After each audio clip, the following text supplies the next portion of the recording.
pertama di tahun 2021 ini. Selamat Sabat untuk semua umat-umat Tuhan yang dikasihi Tuhan, yang ikut serta bergabung pada Sabat ini, dan tidak salah kalau saya ucapkan lagi selamat tahun baru untuk kita semua. Saya merasa senang sekali, berterima kasih kepada Tuhan oleh karena diberikan kepada saya kesempatan untuk bertatap muka lah ya, karena kita tidak berada di satu tempat yang langsung secara fisik, kita bertatap muka beribadah melalui Zoom, ya, oleh karena keadaan yang tidak mengizinkan kita untuk berada di satu tempat secara langsung di gereja kita masing-masing. Sudah hampir 1 tahun kita beribadah di rumah-rumah, di rumah kita masing-masing melalui ya Zoom seperti ini. Saya pikir kita masing-masing sudah merasa rindu dan ingin untuk mengadakan kebaktian di gereja sebagaimana yang kita sudah lakukan sebelum terjadi peristiwa ya wabah virus corona yang melanda dunia dan khususnya negara kita saat ini. Patutlah kita berdoa banyak, memohon kepada Tuhan supaya Tuhan bertindak agar diakhiri penderitaan ini, wabah ini, sehingga kita bisa lebih leluasa untuk bertemu dengan sahabat-sahabat kita, sesama kita, anggota di gereja dan di mana-mana. Baik, nama saya tadi sudah diperkenalkan, Pendeta Hormat Hasibuan. Jadi, walaupun nama itu bisa jadi ya masalah bagi anak-anak saya sebelumnya, karena pernah anak-anak saya minta supaya diganti nama saya. Alasannya ialah oleh karena setiap hari Senin di sekolah selalu disebut nama saya. Jadi anak saya bilang, Pak, kalau boleh ganti aja namanya. Kenapa? Kami malu. Teman-teman kami sebut, nama bapakmu disebut terus ini, katanya. Jadi saya bilang, banggalah kalian nama bapakmu terkenal. Ya, di Indonesia ini ada nama orang tua orang lain tidak terkenal. Malah banyak orang-orang mengganti namanya dari kampung. Nama dari kampung setelah tiba di rantauan seperti di Jakarta ini diganti namanya, saya bilang. Jadi akhirnya anak saya mengerti dan mereka pun tidak merasa ya dibebani dengan nama itu. Dan nama istri saya ialah Pasti Manuta.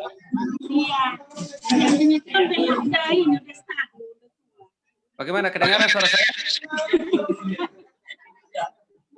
Kedengaran suara saya? Tapi ada suara-suara lain. Itu mengganggu, dihapus dulu. Dari mungkin di apa dulu, di yang lain-lainnya. Oke. Di kamar ini. Baik, jadi nama istri saya Pasti, jadi Pasti Hormat Hasibuan kami ini. Dan oleh karena Hasibuan ini langkah di gereja kita, termasuk pendeta sangat langka. Jadi saya sering dipanggil Bapak H. Hasibuan di gereja maupun ya di mana-mana. Kalau saya klaim itu, saya tidak setuju dipanggil nama saya H. Hasibuan, saya mau dipanggil nama saya Hormat Hasibuan. Tapi sewaktu-waktu saya gunakan Bapak H. Hasibuan. Saya sudah membangun gereja bersama dengan umat Tuhan di Jakarta ini, ada 8 atau 9 gereja, dan sekarang ada di beberapa daerah yang kami bangun, dan ada sebuah sekolah kami bangun di Jakarta ini di daerah Kelapa Gading, dan mendapat izin oleh karena nama saya Bapak H. Hasibuan. Jadi waktu saya mengurus izin ini, saya katakan, saya perkenalkan nama saya Bapak H. Hasibuan. Kok Pak Haji punya gereja, katanya. Ya inilah dia saya katakan. Akhirnya ditandatangani izin itu dan gereja itu mendapat izin. Ya puji Tuhan lah ya. Saya tidak berbohong karena orang Batak itu kalau sudah menikah jangan disebut nama kecilnya, kalau boleh nama singkatan lah. Ya, jadi karena bagi orang Batak sebahagian besar kalau menyebut nama orang tua itu tidak menghormati katanya. Ya, nggak tahu dari mana itu mereka dapat itu doktrinnya. Di Alkitab dan Roh Nubuat Tuhan mengajar kita untuk menyebut nama itu seperlunya dan memanggil nama itu dengan sebaik-baiknya. Dan Tuhan pun senang kita panggil namanya. Ya, itu dianggap menghormati dan menghargai dia. Baik, saudara-saudara sekalian, pada kesempatan ini di tengah-tengah keadaan dunia yang masih mencekam, ya, dikatakan bahwa hidup di dunia ini tidak akan pernah manusia bebas dari pergumulan. Tidak akan pernah manusia hidup dari penderitaan. Selalu silih berganti penderitaan itu menimpa kehidupan manusia. Penderitaan yang sangat berat yang menimpa kehidupan manusia. Saya yakin saudara-saudara sekalian yang bergabung di dalam ibadah hari ini, tidak ada seorang pun yang terlepas dari wabah ataupun pergumulan penderitaan. Masing-masing kita selalu ada penderitaan di dalam kehidupan kita. Penderitaan di dalam rumah tangga kita. Penderitaan di dalam lingkungan kita, oleh lingkungan kita, dan juga penderitaan di dalam tugas-tugas pekerjaan dan pelayanan yang kita lakukan dalam hidup kita ini. Saudara sekalian,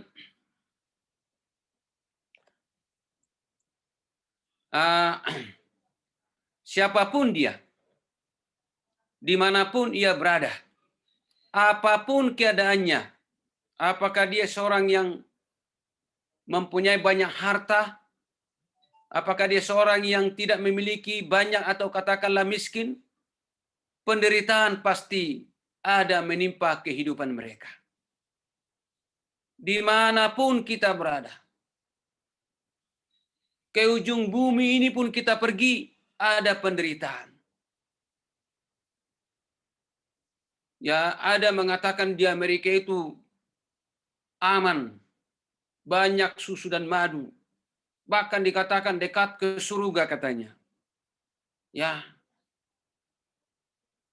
aman dan damai. Kenyataannya tidak. Banyak di sana penderitaan. Banyak juga orang yang susah. Ada juga yang meminta-minta di sepanjang jalan. Dan lain-lain sebagainya. Saudara sekalian, Tuhan mengizinkan penderitaan menimpa kehidupan setiap orang dengan maksud yang khusus. Walaupun penderitaan bukan datangnya dari Tuhan. Penderitaan bukan diciptakan Tuhan. Tetapi Tuhan mengizinkan penderitaan menimpa kehidupan seseorang, menimpa kehidupan keluarga, menimpa kehidupan gereja dan sekelompok manusia dengan maksud yang khusus, tujuan yang mulia, ya, yang mulia. Jadi Tuhan tidak mengizinkan penderitaan itu menimpa seseorang dengan maksud supaya binasa, supaya kesakitan dan ya menderita untuk selama-lamanya. Saudara sekalian, kita akan lihat berkat-berkat dari penderitaan. Ya. Saya tidak tahu saudara sekalian menanggapi wabah yang sedang terjadi sekarang ini. Ya. Apakah saudara mungkin mempersalahkan seseorang atau pihak-pihak tertentu dengan adanya wabah yang sangat menakutkan sekarang ini, yang membuat banyak orang kehilangan? Apakah kehilangan pekerjaan, kehilangan sesama manusia, keluarga, oleh karena jatuh sakit, terpapar, dan kemudian ada yang sampai meninggal dunia, sehingga kita mengatakan dan mempersalahkan pihak-pihak atau mungkin mempersalahkan Tuhan dalam hal ini? Saudara sekalian, saya secara pribadi bersyukur kepada Tuhan karena saya menanggapi secara positif wabah ini. Tuhan izinkan datang menimpa manusia karena saya memahami dan yakin dan percaya Tuhan mengizinkan ini sekalipun bukan sumbernya dari Tuhan dan menimpa umat manusia dengan maksud khusus, tujuan yang mulia. Tuhan mempunyai bermacam cara untuk menyampaikan niat hatinya, kerinduan hatinya. Dia menggunakan berbagai macam cara. Alam pun sering dia gunakan untuk menyadarkan manusia agar manusia menyadari keberadaannya dan datang kepada Tuhan di dalam doa dan iman untuk mendapat pertolongan dan perlindungan. Saya pernah mengembalakan sebuah jemaat di Jakarta ini puluhan tahun yang lalu. Saya ditempatkan di sebuah gereja yang termasuk gereja yang besar. Kemudian ketika saya mulai melayani gereja ini, yang paling memprihatinkan adalah pada waktu Rabu malam. Sudah dibacakan siapa-siapa yang mengambil bahagian di Rabu malam yang akan datang di hari Sabat sebelumnya. Kita akan mulai jam 7 ibadah. Tetapi saudara sekalian sudah jam 7. Belum ada yang datang. Jam 7 lewat baru ada datang 2-3 orang. Dan sampai selesai ibadah itu hanya 2 bangku saja berisi. 2 baris. Sehingga yang ambil bahagian pun tidak pernah berbicara di depan sana. Gembalalah setiap Rabu malam yang mengambil bahagian. Lalu saya berpikir bagaimana dan apa yang harus saya buat supaya manusia ini sadar, supaya manusia umat ini memang merasakan pentingnya beribadah bersama-sama di dalam rumah Tuhan setiap jam-jam ibadah Rabu malam maupun hari Sabat. Kemudian hari Sabat kita melihat di jam sekolah Sabat masih bisa dihitung dengan jari tangan yang hadir. Baru nanti menjelang khotbah dan setelah khotbah mulailah berdatangan anggota ini dan mulai mengisi gereja ini. Saya katakan, Tuhan, kalau demikian keadaannya ini, apa jadinya? Tolong berikan aku petunjuk, Tuhan, apa yang harus saya lakukan supaya umat Tuhan ini sadar dan merasakan, menyadari pentingnya hadir tepat waktu di gereja ini. Lalu saya berdoa, Tuhan, kalau boleh datangkan lalu banjir 1 meter menimpa Jakarta ini semuanya. 1 meter tingginya. Ya, kalau 1 meter orang-orang masih bisa selamat lah. Ya, tapi mungkin harta-hartanya, mobil dan lain sebagainya akan bisa hancur. Biar aja lah hancur semuanya itu. Saya yakin apabila datang banjir 1 meter menimpa semua Jakarta ini yang tinggi rendah, besok hari Sabat sebelum jam 9 sudah penuh gereja ini. Rabu malam pun sebelum jam 7 sudah penuh gereja ini. Tetapi kalau begini keadaannya aman-aman saja, orang tidak akan pernah sadar dan datang ke gereja tepat waktu. Lalu kemudian saya minta Tuhan, kalau tidak ini gedung GBRI yang ada 2 di Jalan Sudirman ini, robohkanlah gedung itu arah ke gereja ini. Maka pecahan-pecahan kaca itu mengenai kaca gereja ini. Saya yakin orang akan berteriak kepada Tuhan. Dan dia akan datang kepada Tuhan. Meskipun kita tutup pintu gereja itu, dia akan dorong pintu itu supaya masuk dan berbakti di dalam gereja itu.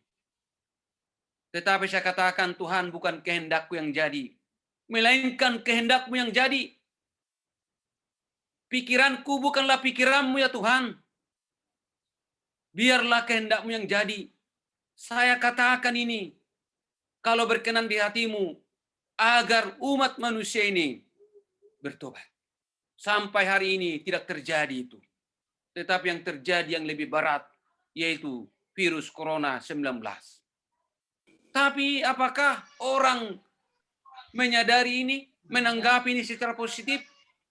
Suatu suara Tuhan mengamarkan kita agar kesempatan yang masih ada ini kita manfaatkan sebaik-baiknya untuk memperbaiki kehidupan kita, memperbaiki hubungan kita dengan Tuhan, membangun mesbah ibadah dalam rumah tangga kita, menghadiri jam-jam kebaktian dalam gereja. Jikalau nanti sudah berhenti wabah ini, atau mengikuti jum-jum seperti begini di tempat kita masing-masing untuk mendengarkan Tuhan berfirman. Saudara sekalian, apakah berkat-berkat dari penderitaan itu?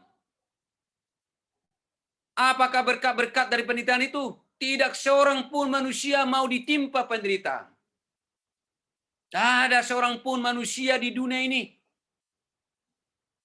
semiskin apapun dia, sekaya apapun dia, sepintar apapun dia, dan sebodoh apapun dia, dia tidak mau ditimpa penderitaan.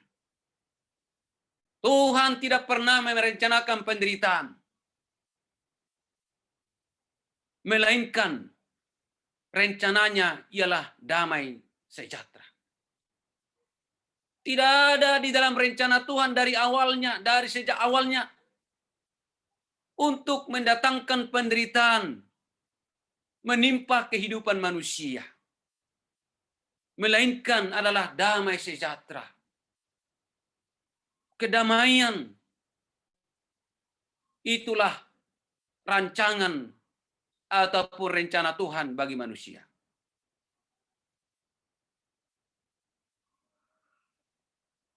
Di dalam firman-Nya, Yeremia pasal 29 ayat 11, Tuhan berfirman melalui hamba-Nya Yeremia, sebab aku ini mengetahui rancangan-rancangan apa yang ada padaku mengenai kamu. Demikianlah firman Tuhan, yaitu rancangan damai sejahtera, bukan rancangan kecelakaan, dan memberikan kepadamu hari depan yang penuh harapan. Luar biasa ini ayat ini. Tuhan tidak memiliki rancangan-rancangan yang merusak kehidupan manusia, yang menyakiti perasaan manusia. Tetapi rancangan damai sejahtera. Dan yang memberikan kepada kita satu hari depan yang penuh dengan harapan. Ini harus kita pahami ini dengan baik-baik. Ini harus kita renungkan baik-baik. Supaya kita jangan sekalipun mempersalahkan Tuhan itu dengan penderitaan yang silih berganti menimpa kehidupan kita. Tidak ada di dalam benak hati Tuhan rancangan kecelakaan untuk umat manusia. Tetapi sebaliknya adalah masa depan yang penuh dengan harapan. Damai sejahtera, itulah yang dicanangkan dan direncanakan oleh Allah bagi umat manusia, khususnya bagi umat-umatnya. Saudara sekalian, berbagai cara Tuhan menyatakan kasih dan perhatiannya kepada manusia. Kadang-kadang dia berbicara melalui berkat dilimpahkan kepada manusia itu. Supaya manusia itu menyadari betapa baiknya Tuhan itu. Lalu dia boleh menjadi saluran berkat bagi orang lain. Kadang-kadang kemiskinan menimpa kehidupan manusia itu diizinkan. Diizinkan musim kemarau yang berkepanjangan. Menimpa satu tempat, satu negara. Sehingga terjadi kekurangan pangan. Supaya manusia itu datang berteriak kepada Tuhan. Supaya manusia itu mengkoreksi dirinya. Mengapa ini harus terjadi? Oh, karena kita sudah menjauh dari Tuhan. Tuhan bertindak, Tuhan mengizinkan ini terjadi agar kita kembali kepada Dia. Ya. Allah mempunyai berbagai macam cara untuk memperkenalkan Dia, menyatakan kasih-Nya, menyampaikan suaranya kepada umat manusia. Saudara-saudara sekalian, kalau demikian, apakah berkat-berkat dari penderitaan itu? Apakah keuntungan-keuntungan yang kita dapatkan dari penderitaan itu? Apakah manfaat yang kita dapat nikmati, kita peroleh dari penderitaan itu? Saudara-saudara sekalian, satu dikatakan penderitaan itu berguna buat keselamatan kita. Luar biasa ini, setelah saya coba lihat ini, bahwa kecelakaan ataupun penderitaan itu adalah berguna buat keselamatan jiwa kita. Di dalam firman Tuhan Lukas 9:23, setiap orang yang mau mengikut aku harus menyangkal dirinya dan memikul salibnya. Saudara yang dikasih dalam Yesus Kristus, berguna buat keselamatan saudara dan saya.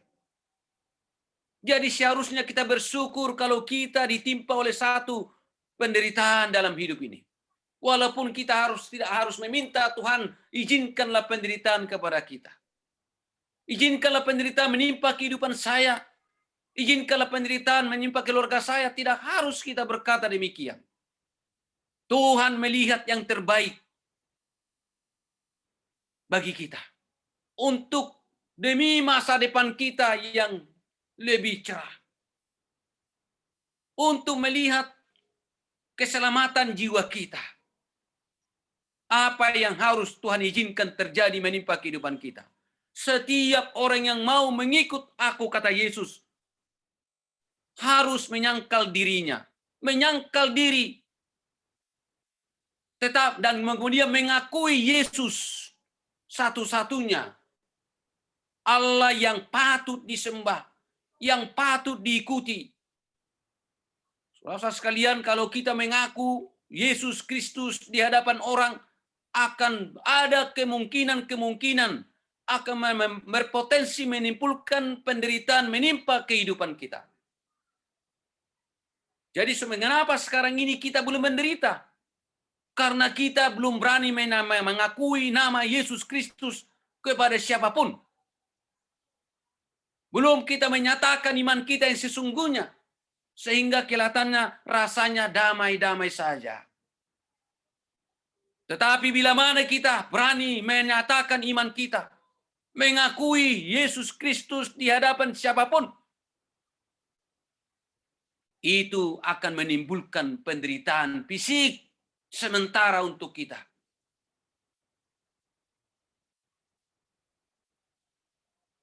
Penderitaan, berkat-berkat dari penderitaan, berguna untuk keselamatan kita.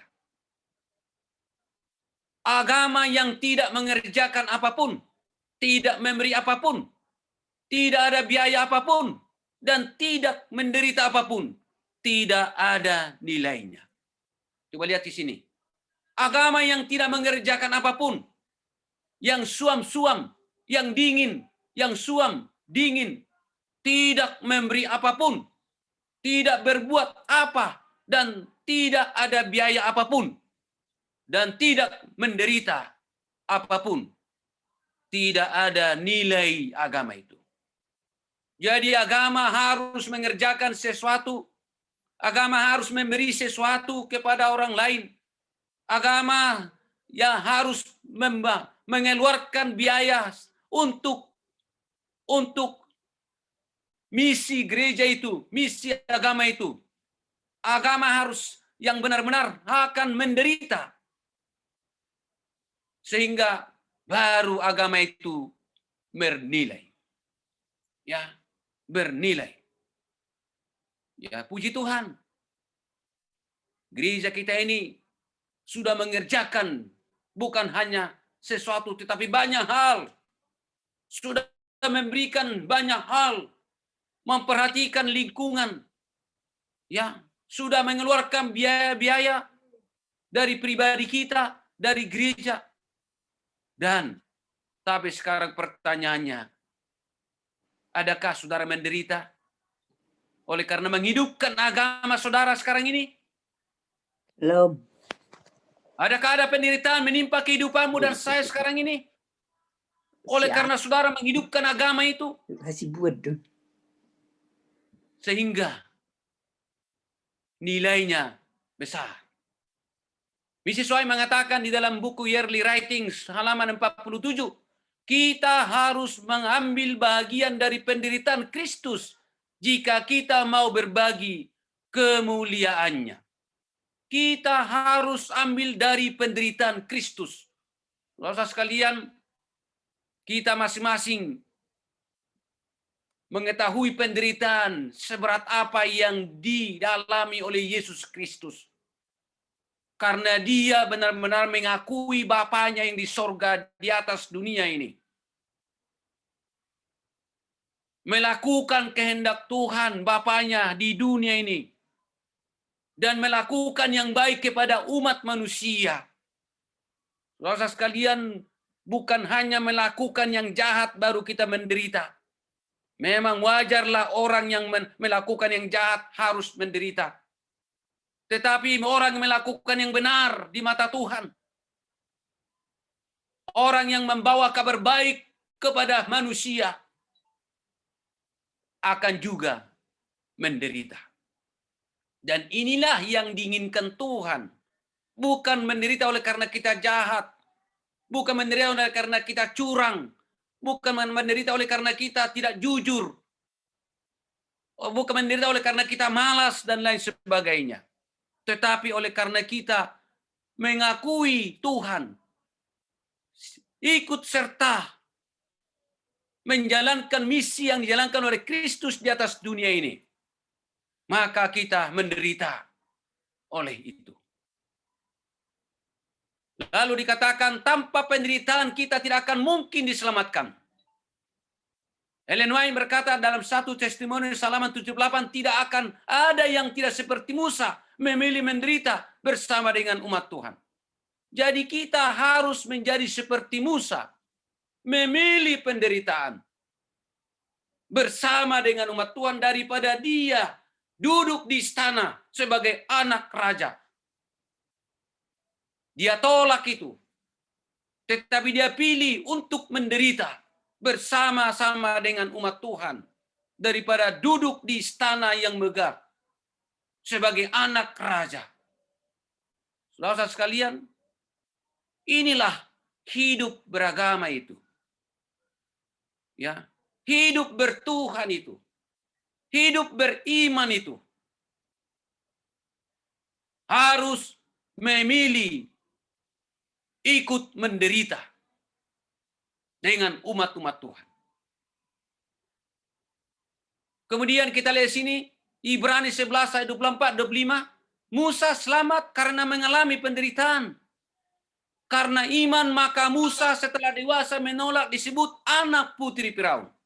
Karena ia mau memilih suka menderita sengsara dengan umat Allah daripada untuk menderita menikmati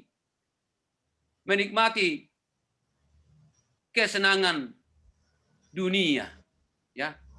Menikmati kesenangan dunia. Saudara sekalian, setelah dia menjadi dewasa menolak disebut anak putri Firaun karena ia lebih suka menderita sengsara dengan umat Allah daripada untuk sementara menikmati kesenangan dari dosa. Ini Musa. Dia selamat oleh karena dia menderita. Oleh karena dia mengalami penderitaan. Dia pilih penderitaan itu. Dia tidak mau menyingkir. Saya mau hidup menderita bersama dengan umat Tuhan. Mempertahankan iman. Melakukan yang baik bagi umat manusia. Dia pun selamat. Saudara sekalian, Yesus memilih menderita. Yesus memilih menderita. Musa juga memilih menderita. Sehingga apa yang dinikmati Musa, dia melihat mukjizat di Laut Merah, yaitu melihat tiang api dan melihat tiang awan dan melihat tongkat menjadi ular. Dia melihat sungai itu, laut itu terbelah. Oleh karena dia memilih menderita.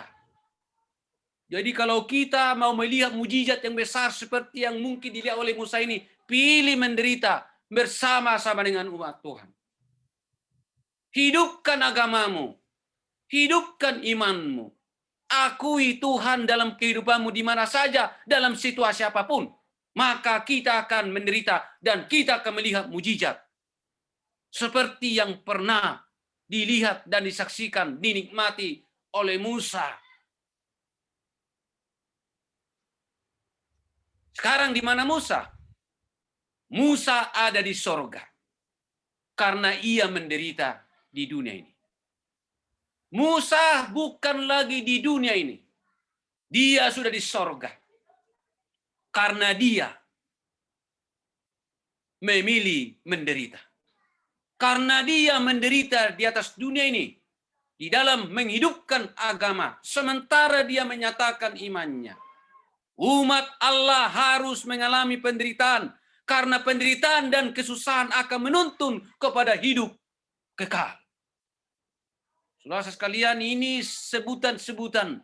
Umat Allah harus mengalami penderitaan. Karena penderitaan dan kesusahan yang menimpa kehidupan akan menuntun kita kepada hidup kekal. Wahyu 7:14.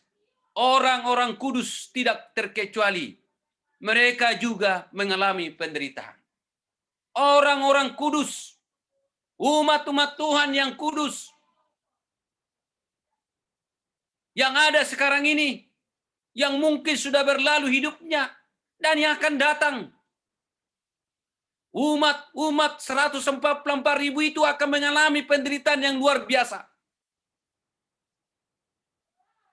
Berbahagialah orang yang sudah mati sekarang ini dan mati dalam Tuhan. Mereka itu tidak akan mengalami penderitaan yang luar biasa nanti. Tetapi mereka yang disebutkan dalam buku Wahyu 144.000 itu, umat-umat yang kudus akan mengalami penderitaan. Dan dari sanalah mereka dituntun untuk masuk dalam kerajaan sorga. Orang-orang kudus tidak terkecuali yang hidup di zaman dulu, yang hidup sebelum kita, yang hidup sekarang ini, dan yang hidup setelah zaman kita akan mengalami penderitaan. Kemudian berkat yang kedua, rasa sakit membuat surga lebih dekat.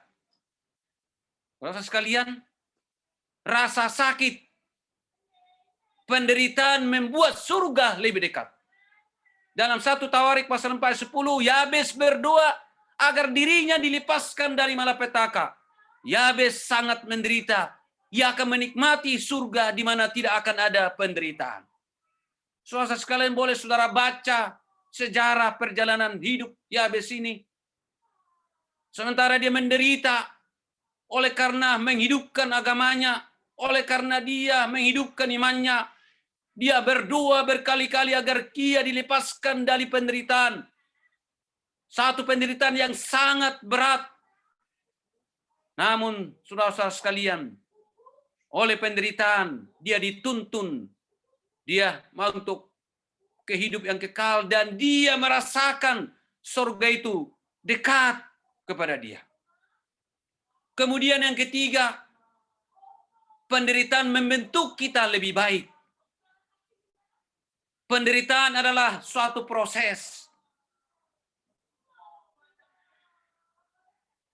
Tuhan mengizinkan penderitaan itu untuk menjadikan kita lebih baik ataupun menjadi lebih murni. Menjadi murni. Ya. Seperti emas, ya, harus dipanaskan sepanas-panasnya supaya didapati emas murni itu. Ya. Jadi orang yang beriman ini harus dimurnikan melalui penderitaan. Oleh karena iman mereka, oleh karena kelakuan ataupun pengakuan mereka akan Tuhan mereka, oleh karena mereka menghidupkan agama mereka, mereka harus menderita untuk memurnikan, mematangkan mereka. Iman mereka akan keluar dari penderitaan itu. Iman yang murni, hidup yang kudus, dan siap masuk ke dalam kerajaan sorga. Saudara sekalian, dalam Yakobus pasal yang pertama, ayat 2 dan sampai 4, saudara-saudara, anggaplah sebagai suatu kebahagiaan apabila kamu jatuh ke dalam berbagai pencobaan. Sebab kamu tahu bahwa ujian terhadap imanmu itu akan menghasilkan ketekunan. Rasul Yakobus menuliskan ini agar kita sebagai umat-umat Tuhan menganggap segala pencobaan, penderitaan menjadi satu kebahagiaan. Walaupun kita tidak, saya katakan tadi, tidak berdoa, Tuhan jatuhkanlah penderitaan menimpa hidup saya. Dia akan datang sendiri apabila kita menghidupkan agama kita. Apabila kita mengakui Tuhan di dalam kehidupan kita. Apabila kita menghidupkan iman kita. Pasti di penderitaan akan menimpa hidup kita. Maka kita akan dimatangkan, dimurnikan iman kita. Dan akan menghasilkan ketekunan.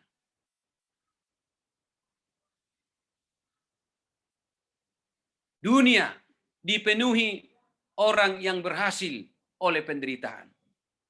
Ya, saudara-saudara kekasih dalam Tuhan. Paulus, ini salah satu contoh.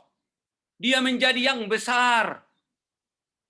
Tetapi saat yang sama, dia yang paling menderita dari antara rasul-rasul. Saya tidak ada waktu untuk menjelaskan penderitaan yang dialami oleh Rasul Paulus. Saya tidak ada waktu untuk menceritakan berbagai macam penderitaan yang menimpa kehidupan Rasul Paulus. Tetapi dia menjadi orang yang besar. Rasul yang besar. Rasul yang memang dibanggakan Tuhan.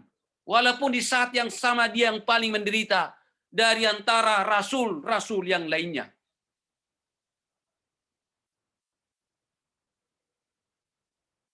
Kemudian coba kita lihat Martin Luther.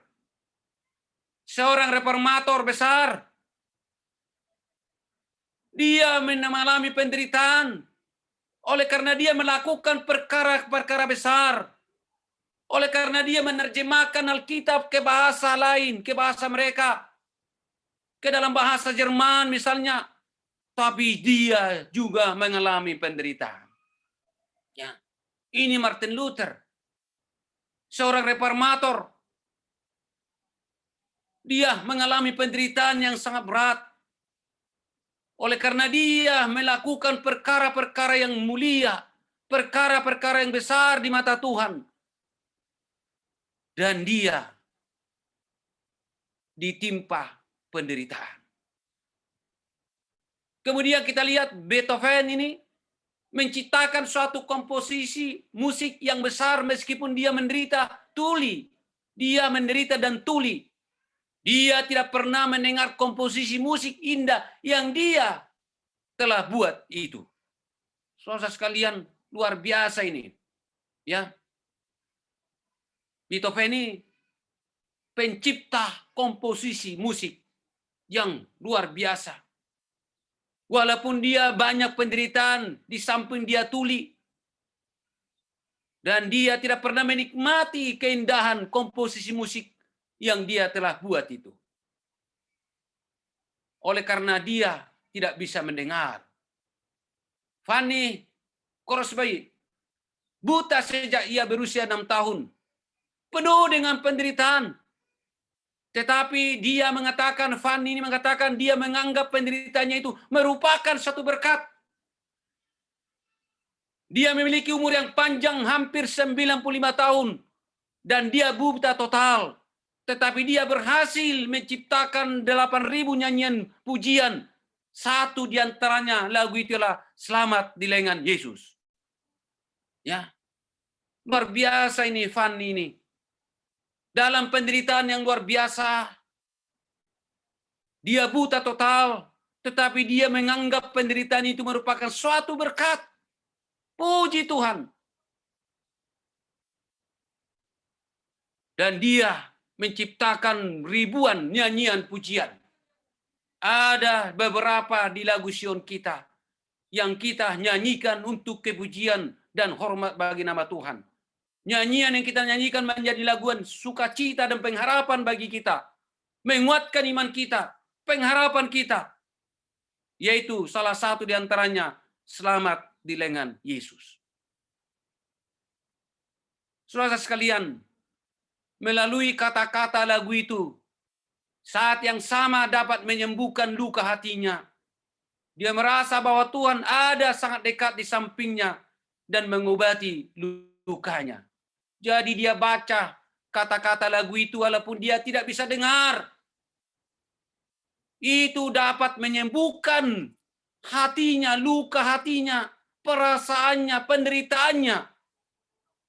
Yang akhirnya dia merasa bahwa Tuhan ada sangat dekat di sampingnya. Menolong dia, menuntun dia, dan memberkati dia. Dan mengobati lukanya. Lagu ini meyakinkan bahwa Tuhan tetap mengasihi dan membebaskan dia dari penderitaannya, yaitu selamat di lengan Yesus. Ya, ini meyakinkan dirinya bahwa Tuhan sangat mengasihi dia dan membebaskan dia dari penderitaannya. Dalam 1 Korintus pasal 10:13, pencobaan-pencobaan yang kamu alami ialah pencobaan-pencobaan biasa. Pencobaan yang tidak melebihi kekuatan manusia, kekuatanmu. Ya, saudara-saudara, ini adalah jaminan yang pasti dari Tuhan kita. Sekalipun kita harus mengalami banyak pencobaan, banyak penderitaan, itu tidak akan pernah melebihi kekuatan kita. Tuhan tidak akan pernah mengizinkan suatu penderitaan menimpa umatnya melebihi kekuatan umatnya. Ya, memang bervariasi pencobaan itu yang menimpa kehidupan umatnya. Tetapi Tuhan melihat karena umatnya itu ya tidak sama. Imannya tidak sama. Kekuatannya tidak sama. Lalu Tuhan pun mengizinkan pencobaan penderitaan itu sesuai dengan orang-orang, ya kekuatan orang-orang. Saudara sekalian yang keempat, penderitaan mengajarkan kita untuk menjadi penurut. Nah, ini dia. Penderitaan itu berkat dari penderitaan itu untuk mengajak saudara dan saya menjadi penurut kepada Tuhan. Melalui penderitaan kita belajar menjadi orang-orang penurut. Ibrani 5:8, dan sekalipun ia adalah anak, ia telah belajar menjadi taat dari apa yang telah dideritanya. Ya, saudara sekalian, melalui penderitaan dari Yesus Kristus sendiri, dia diajar, dia dididik, dia dituntun melalui penderitaannya menjadi penurut, ya, menjadi penurut kepada Bapaknya. Saudara sekalian, maka saya katakan tadi, syukurlah kepada Tuhan kalau kita ditimpa penderitaan. Ingat, penderitaan itu Tuhan izinkan untuk hal-hal yang mulia.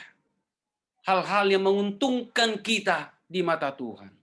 Bukan di mata dunia. Membuat kita lebih berkenan di hati Tuhan. Lebih sempurna di mata Tuhan.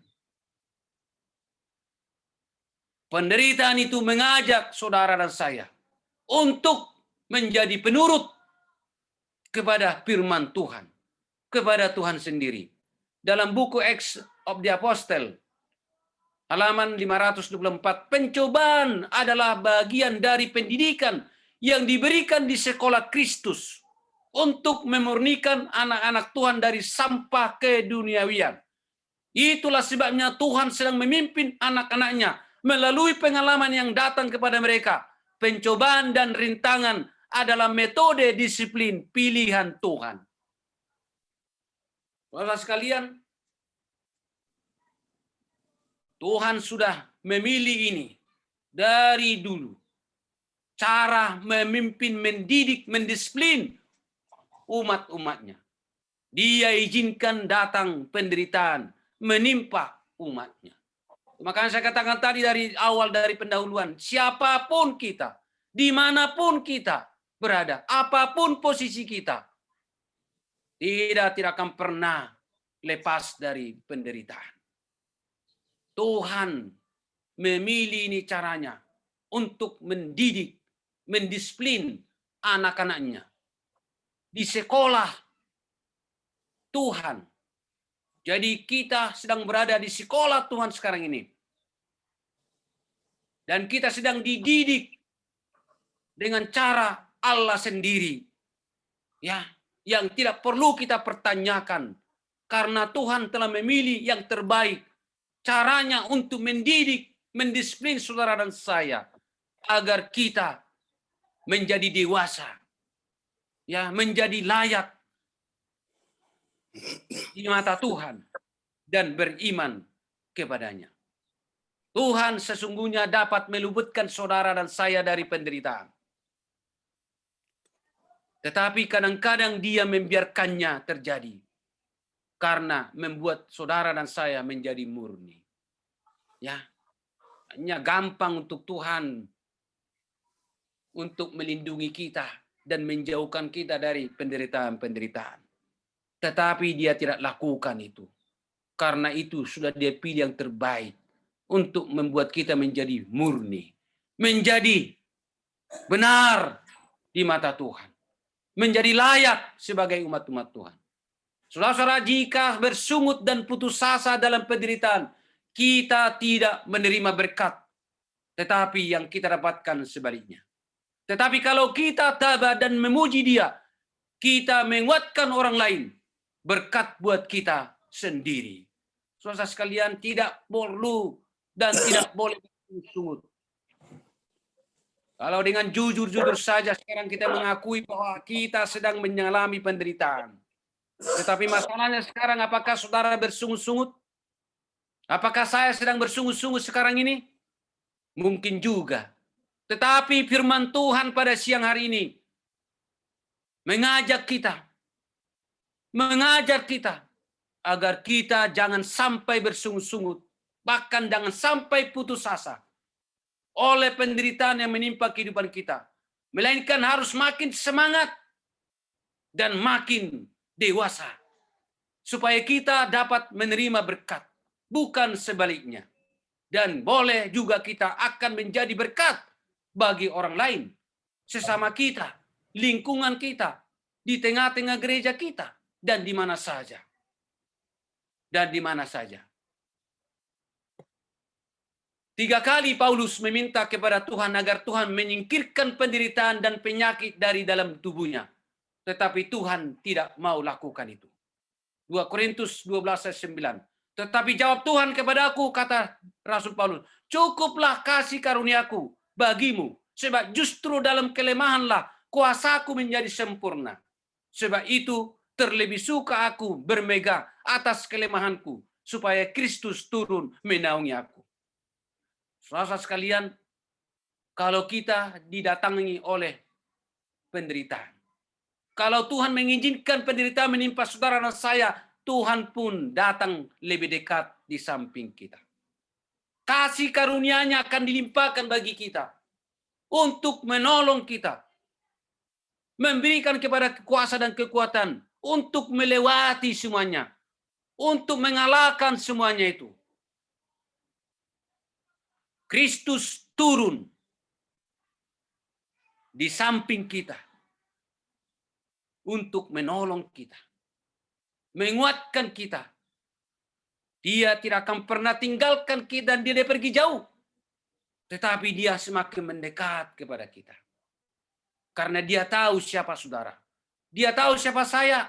Dia kenal siapa kita. Kita butuh perhatian dari dia. Kita butuh dukungan dari dia. Kita butuh kuasa dari dia.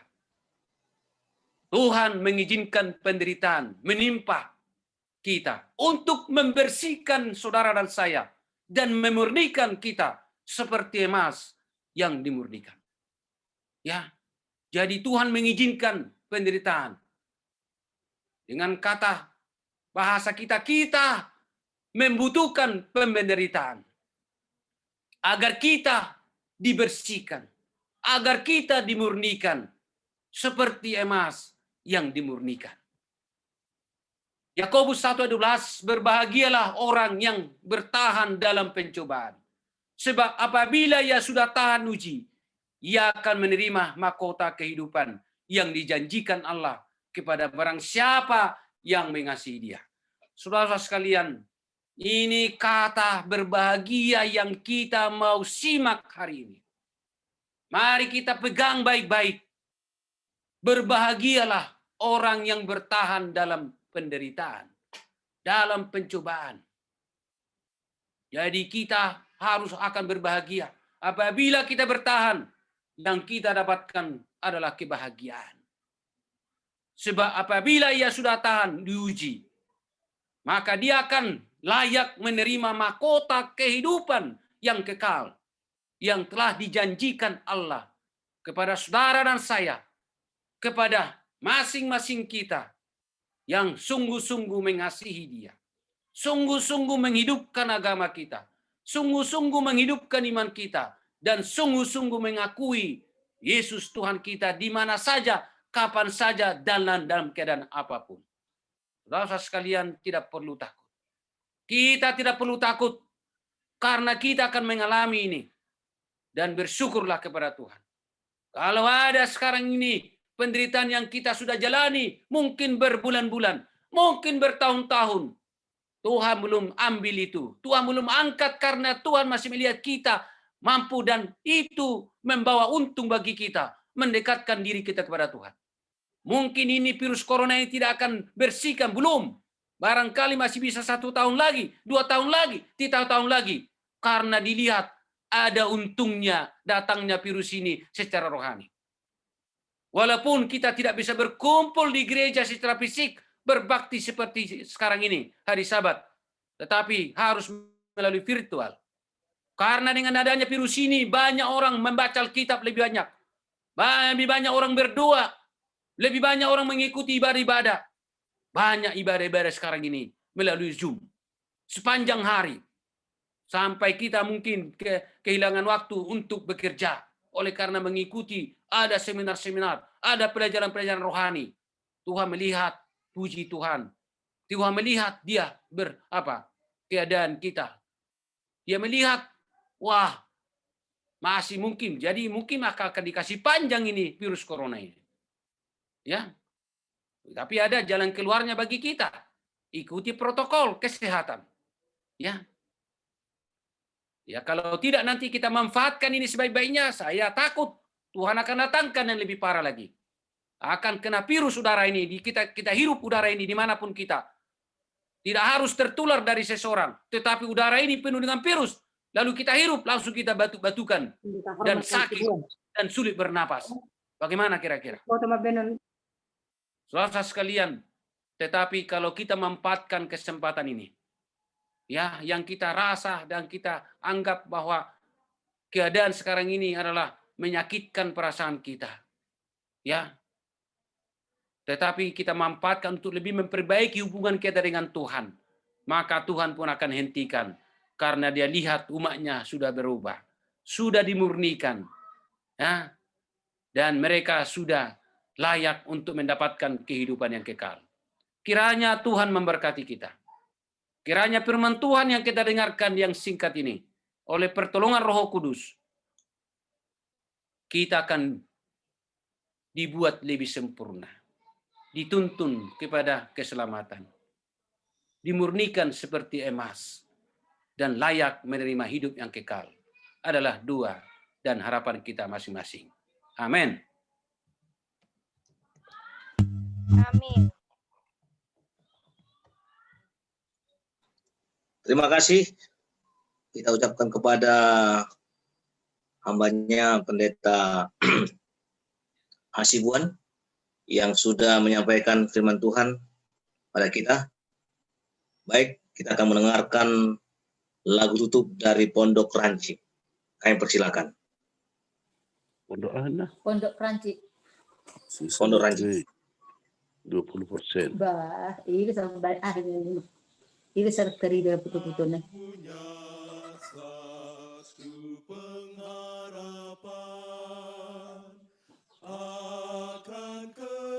Belum yang tujuh matang ke dia hadut. Usah berbicara terus dengan nama saya nani sunan sertur itu. Boleh suaranya Inang supaya jangan ngobrol. Berikan iman kepada janjinya, segera tiba waktunya, semua bangsa di dunia akan bangkit berseru, haleluya, Rajaku. Kita punya satu pengharapan akan kedatangan Tuhan.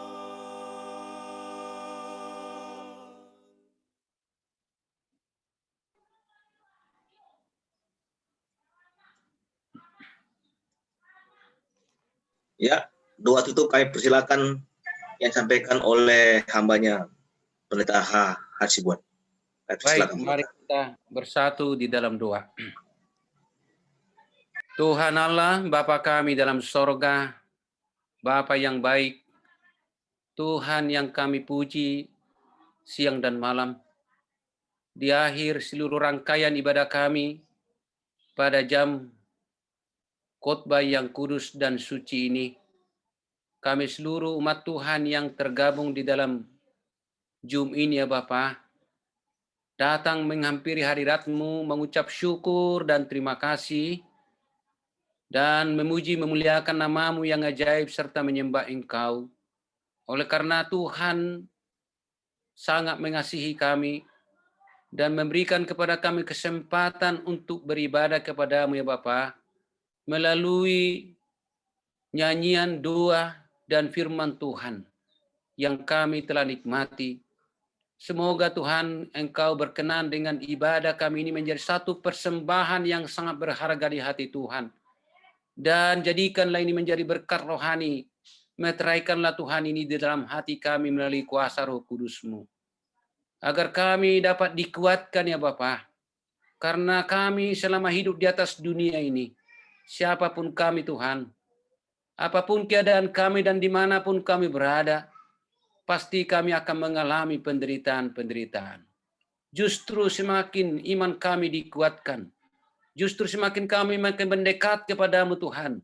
Justru semakin kami mengakui Engkau di hadapan setiap orang. Dan menghidupkan iman kami. Maka Tuhan akan mengizinkan penderitaan menimpa kami. Dengan maksud yang mulia. Supaya kami Tuhan dituntun kepada keselamatan. Dijadikan menjadi murni seperti emas. Diajar untuk menjadi penurut-penurut kepada firman-Mu ya Bapa. Dan merasakan Engkau dekat dan surga dekat kepada kami.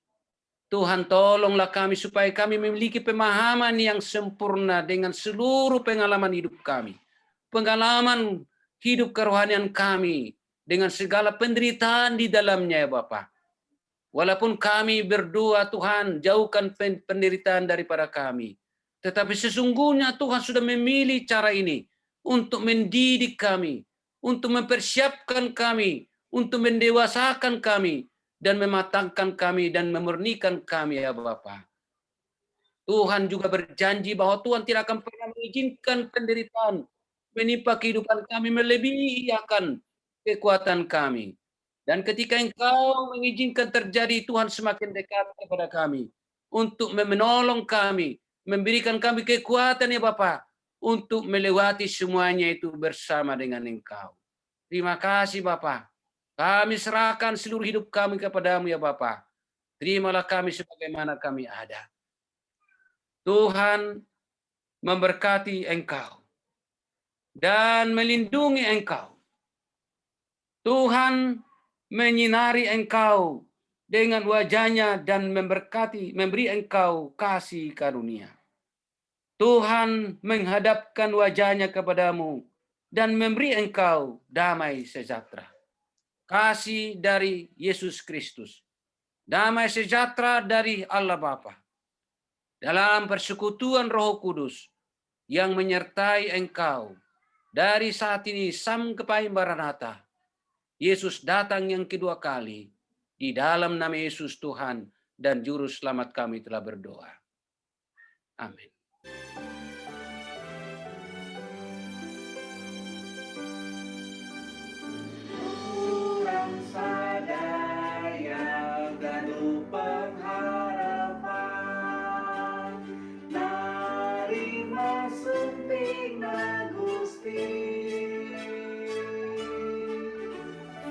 Katongku iman, hatete manis.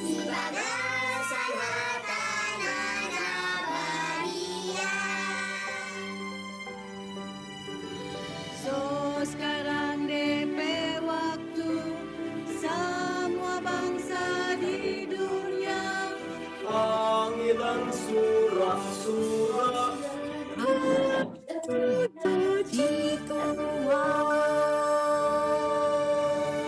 kita memiliki pengharapan menyambut datangnya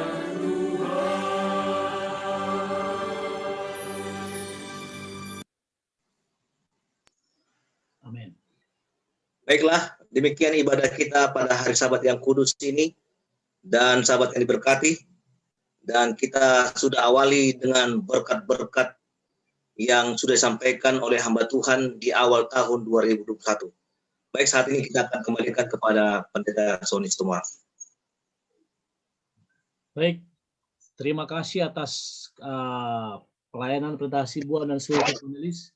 Mungkin bagi saudara yang ingin mendapatkan materinya, saudara bisa tinggalkan kontaknya karena Pendeta Hasibuan ini sangat baik orangnya dan dia akan share materinya. Saya telah kirimkan link di chat room, saudara bisa mendaftar di sana. Dan sebagai ucapan terima kasih, kita minta kesediaan dari Bapak Petrus Mesak sebagai Ketua Jemaat mengucapkan terima kasih. Masih ada beliau? Pak Petrus Mesak, silakan Pak Petrus. Silakan. Pak Petrus. Oke. Masih ada Pastor, masih ada dia. Ya, silakan Pak Petrus. Buka suara.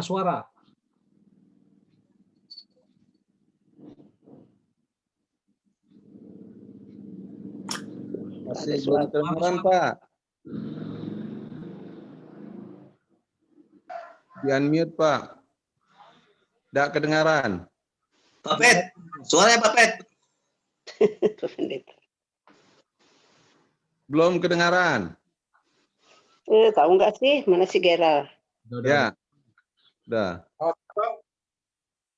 Kami atas nama Jemaat Bukit Jaitun mengucapkan banyak terima kasih untuk hamba Tuhan Pendeta Hasibuan yang sudah begitu menguatkan kita melalui firman-Nya, dan biarlah berkat Tuhan selalu menjadi bagian pendeta dan juga bagi kita semua, dan juga bagi hamba-hamba Tuhan khususnya dalam pelajaran sekolah sahabat tadi juga yang sudah begitu bersemangat menguatkan kita semua juga melalui pembahasan yang begitu mendalam. dan juga kepada saudara-saudaraku seiman dari beberapa gereja yang sudah bergabung bersama-sama dengan jemaat kami, Jemaat Bukit Zaitun. Kiranya Tuhan memberkati kita semua. Demikian. Baik, Jemaat Karawang.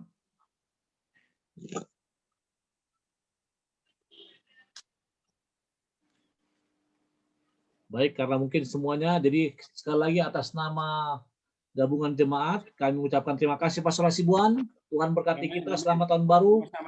Kita berikan waktu kepada kita untuk bertegur sapa selama 2-3 menit. Silakan video dibuka dan juga suara dibuka. Selamat Sabat, Shalom. Pendeta. Sama-sama.